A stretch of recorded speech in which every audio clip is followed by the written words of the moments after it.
marumbu ya vona mhani marumbu ya vona rumbu rin'we ri tatisile va karhi va talo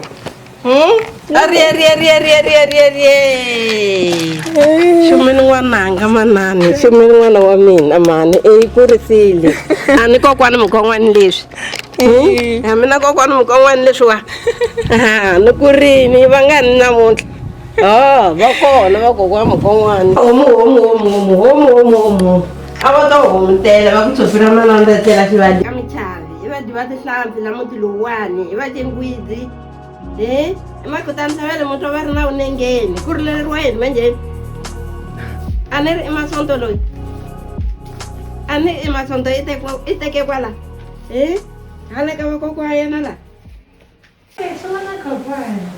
Yes. Está aqui.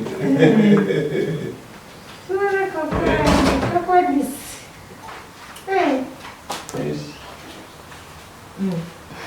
And then Yes. Yes. Isso é bom. Yeah, that's what.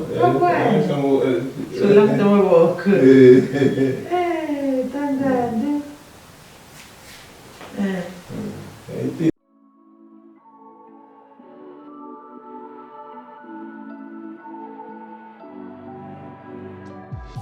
My little brother brought some delicious meats. This is the most milk I've pumped thus far. I just finished changing his nappy now and he just pooed.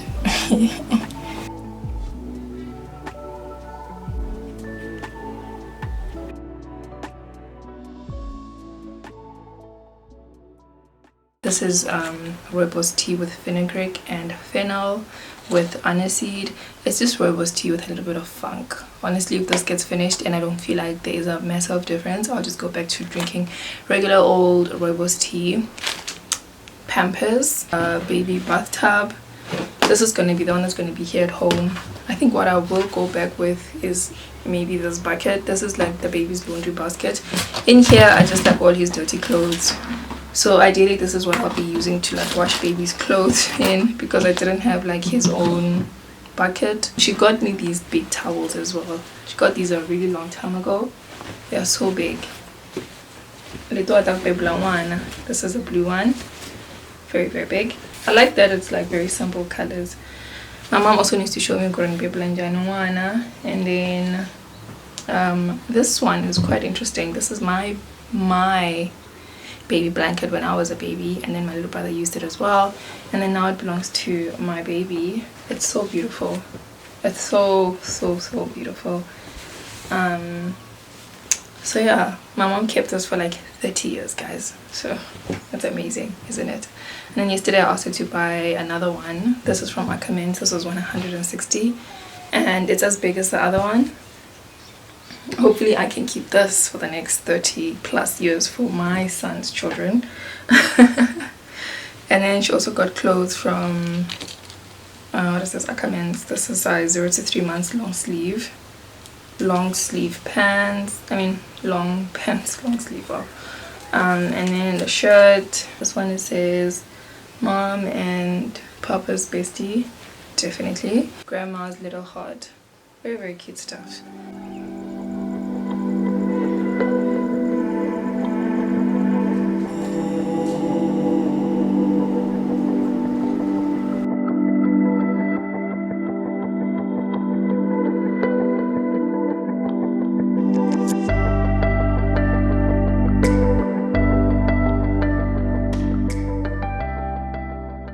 When I was at home for my maternity and postpartum care, I realized that there's a lot of things that I did not vlog in real time because there was just a lot going on. So I just want to add some meat to this video. I hope you guys find it quite valuable. I'll start off with the fact that when I was pregnant, my parents asked me, what does my support system look like in terms of taking care of the baby? Is there anybody who's gonna come and show me how to take care of the baby? What are my plans in terms of having a nanny? Just basically, what are my plans? And up until that point, I was just having tunnel vision. My focus was just primarily on being pregnant and delivering safely, and then I will figure everything after that. I didn't want to like plan and just plan. I just couldn't. I just really did not have the mental capacity to do that. So my mom threw out a suggestion that in December I must just go home and labor there, and then I'll deliver at Sanin Medicross. I just thought it was a nice suggestion, but my birth plan revolved around having like an intimate birthing experience where my husband would be present, and then I just have like a doula for emotional support. I did try and look at the Zanin Medi Clinic to see what kind of facilities they have, and they were not offering the same services at the hospital that I gave birth at. They didn't have the option of a private room, and they didn't have a doula, and I just felt like I would be alone, even though my mom would be there, but she wouldn't be like my birth partner, because I do know what kind of a person my mom is. She's just not into that type of stuff, and I didn't want my husband to miss out on the whole experience. I just think it was an amazing suggestion, but it just was not part of my like plan. I'm also very grateful that I did get my birth plan the way that I wanted, at least for the most part. If you haven't watched that video, I will link it down below. I also just want to talk about the expectation that I had going home for my maternity postpartum care. A lot of women say that like when you go home, like you get the best care from like mom, and trust and believe, I love being home. I think home is amazing, but in terms of the experience that I had with like maternity and postpartum, I just felt like it was very low expectations in terms of my mental and emotional support. They absolutely loved being around the baby. I think all grandparents love that. I just felt like a bit sidelined, and it just kind of made me realize that wow, like when you have a baby, it's no longer about you, and that was really hard for me to face. And I didn't like the fact that I felt like a single parent, because a lot of the responsibilities was on me, and I didn't really have somebody handy all the time. My parents go to work in the morning and come back in the afternoon, so you can imagine like the whole day I'm with the baby, and also at night I'm with the baby. My mom did suggest that she wants to sleep with me at night, but I love my mom, but she snores, and I just needed to have time to sleep. So it was quite tough to be like with the baby the whole time. Also, something that I found quite conflicting was the fact that I had done like a lot of research on things that I wanted to do for my baby, and then my parents were coming with their real life experience, and then sometimes I felt like they didn't give me like a platform to just share things that I wanted to try, because I felt like they were trying to parent me to be a parent. I was also in the presence of my mom and my granny, which was also kind of confusing, because sometimes my mom would say something and my granny would say something completely different, and then I have my views on it, and then there's just like the practicalities of it. I also just felt like it was a bit tough for me when they say I don't have any like parental experience, and therefore I should do what they are saying. I don't disagree with all of that. I just feel like sometimes you must just give people a chance to try, and if it's just a matter of trying and no one's gonna die, I don't think there should be anything wrong with that. So I just want to echo some of the very important like words of wisdom that I learned. I also just want to say motherhood is a high learning curve. If you feel like a lot of the things that I'm saying are a lot, it's because it is a lot, and I'm trying my best to summarize everything so you guys can just kind of have a glimpse. This experience was a lot of learning, unlearning, relearning, and taking things with a pinch of salt, not taking things personally, because the hormones are just so crazy. I've probably already mentioned this, but I didn't like that I felt like I was a single mother in all of this, and if you are like a single mother, whoa, it's a lot. God bless your heart. God bless your heart, because that stuff is hard. So one of the things that my mom shared with me, or one of the things that my mom wanted to do, was to kind of give baby a little bit of water, and personally it was just not my vibe. I was just not feeling giving the baby water because, again, of the research that I did, where they say you must breastfeed the baby for 6 months because the breast milk has all of the nutrients. And it is quite conflicting based off like the experience, because we grew up and they gave us water. And the second thing was that she wanted to give the baby a pillow. The pediatrician said that the baby must sleep like flat on the bed with no pillow, no blankie. And there she was, mommy buying like a pillow. I kind of felt like it was a bit funny. And that she wanted us to bathe the baby twice a day. We were in Tanin and it's extremely hot in January, so she wanted to bathe the baby in the morning and in the evening for him to feel refreshed. And I understand, like as an adult I bath twice a day, but for a baby the skin is a bit too sensitive, and it was really difficult for me to tell her. Like I remember this one day, guys, I had to just hide the baby bathtub. Like I was so frustrated because it was just a point of contention like every day. And then she also mentioned that I should introduce the baby to formula. At that time, I was ready to just bond with the baby and breastfeed, but in retrospect, I don't think it was a bad idea. And then she wanted us to cut the baby's hair. This point my granny also echoed. They said that the baby shouldn't be seen with the natural hair. We must cut the hair and then the natural hair will grow out again. I didn't believe in that. I'm also married into a Zulu family where you're supposed to cut the baby's hair after a year. And then another point was rigoni, also known as likoni, ibala in Zulu, or stalk bite in Zulu. It's the red spot on the back of the baby's head and the nape. This is done. The baby has this red marks because when the baby is descending onto the pelvic, his head goes up and down and it like hits on the pelvic bone. So they have it. Children born naturally have this. I don't think children born with C-section have this, but open to be corrected. So regarding this one, it was a big it was a big issue for me. I was doing a lot of research on it when I was pregnant, because they say that if you don't do anything about this red spot, the baby might die. It's very dangerous. The baby could die. And it was more like fear-mongering for me in terms of the practice of what needs to be done when the baby is born regarding this likoni or rigoni. So I go to ZCC church, so we just took him to the pastor and then they prayed for him and then they just pricked him with a needle. He didn't bleed, and thereafter that was that. It was solved. That was pretty much it. I just felt like if it was me and I was like the person of the other race, I wouldn't even bother. But because we're born into like this culture, I guess you just have to do it. I also didn't like that I had to eventually do it out of fear and not like out of confidence. I don't know if you understand what I'm saying. And then there was also the baby's tlogwana, which is over here, where you have to just make sure that it's like pulsating all the time. And that my mom said we should make the baby sleep on his sides so that we can help preserve like his bum and not have his head flat, and that we must not hand the baby to everyone. The baby must be protected and we must have boundaries with the baby. Baby is not meant to be passed around to people because not everybody has a good intention, and that we must pray over the baby, and that we must give the baby a little bit of porridge.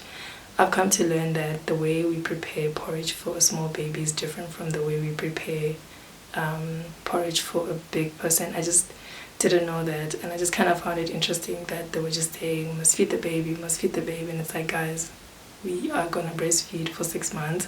Let's just calm down. I learned a lot of techniques from my granny on how to breastfeed and how to stop a leaking boob. You must just use your shoulder and then you just rub it against your nipple like that, and then it just like stops the milk from coming out. I also just feel like I can tell when I'm about to leak because I have like needle-like sensation around my boob. I also learned that my boobs, the small ones, they're called sukokonyani and they produce a lot of milk. I learned a lot of things from my granny. She shared her birth experience from like all of my aunts and uncles, and she was quite open. I liked being around her, even though some of the things that she was saying was just a bit like controversial and like just different from like my opinions. I just finished bathing the baby, and I'm feeling so exhausted. I'm feeling hot. I'm tired. I just feel mentally drained. I just thought maybe I should just chat. Maybe I'll feel better afterwards. I typically bath the baby around 12 o'clock. I just find it easier and it just works for me so far. I typically wake up around like 8 o'clock officially, because I've got times when I feed him. I set the alarm for every 3 hours starting from like 11 o'clock the previous day. That's like the last feed for the previous day, and then 2 a.m. and then 5 a.m. So the time is 5 a.m. like I'm just like mid sleepy, like in the middle of like being in a good sleep. So when I wake him up and then I feed him and I put him back to sleep, I just feel great about sleeping in the morning until 8 a.m. when I feed him again for the second time in the morning, and then I like get up and just bath. One thing I think I do very well is just bathing every day. Thank goodness for that, because if I didn't, like, I've bathed and I look tired. Imagine if I didn't bath. And then I just like organize the room when needed, because sometimes it just feels like it's a chaos because just things are everywhere. And then I also eat. That's typically how I think my morning goes. So by the time it's like 11 o'clock, I kind of need to strike a balance of waking him up just before he starts crying to eat, because in my head it sounds better if I bath him, or if I change him, bath him, and then feed him. Then now he's like sleeping, because I don't know that it will work the other way around.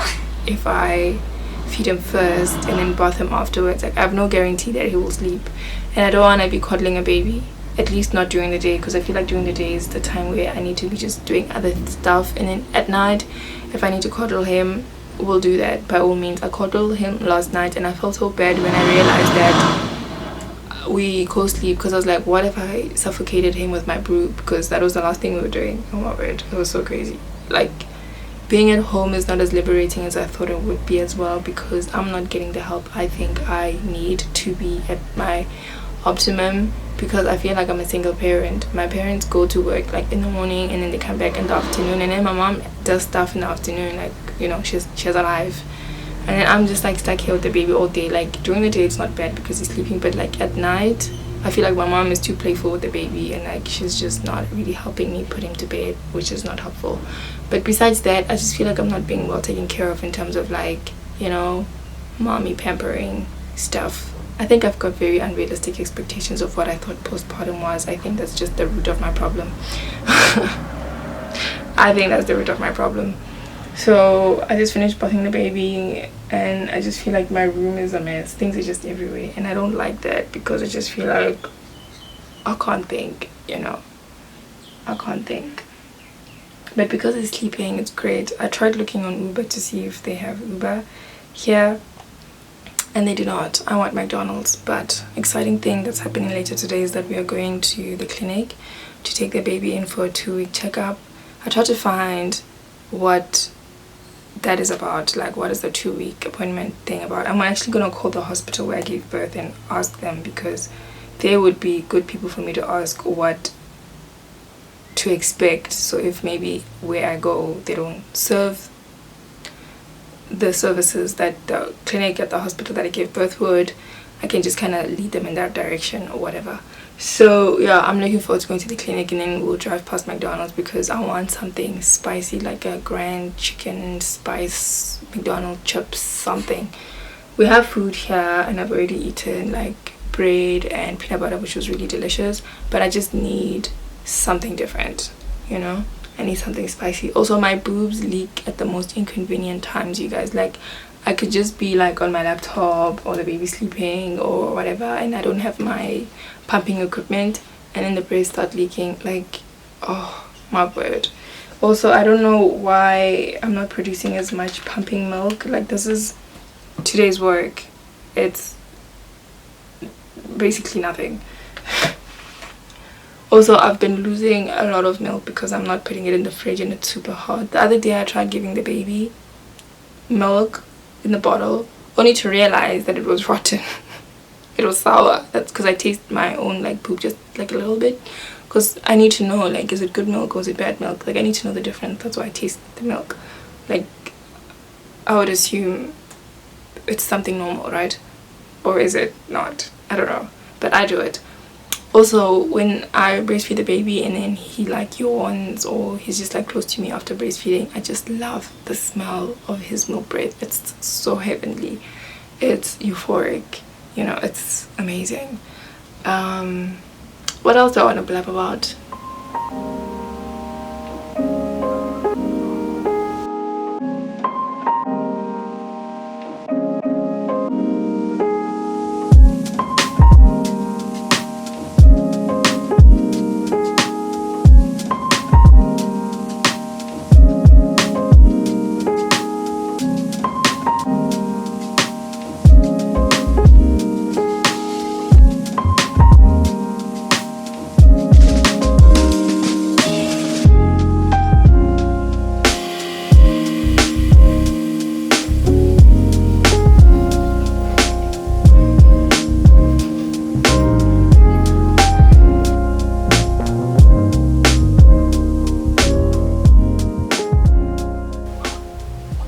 Just cuddling my baby, who really enjoys being coddled because he spends most of his time sleeping. I'm sure he gets overtired from just the sleeping. I did change his diaper and I breastfed him, and I'm also just surviving off 3 hours of sleep. The last time I woke up was around like 6 a.m, which is so crazy because when I get into my REM sleep, he literally just wakes up.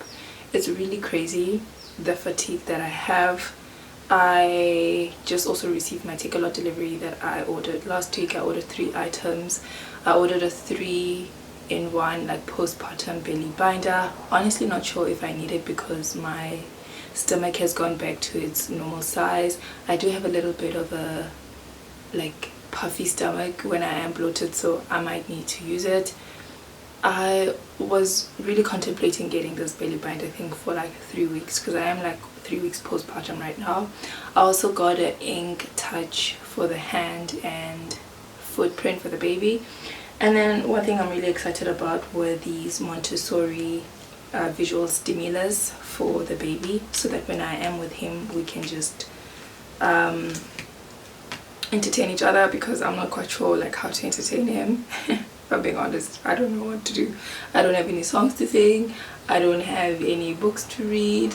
I also want to get books at some point so that I can read for him, but for now I've noticed that he really focuses a lot on our ceiling fan and also this mirror here, so I decided to get this Montessori visual cards for 1 year. So this is 0 to 3 months, 3 to 6 months, 6 to 12 months, and 12 to 36 months. I guess it's until he's 3 years old, like, which is really great.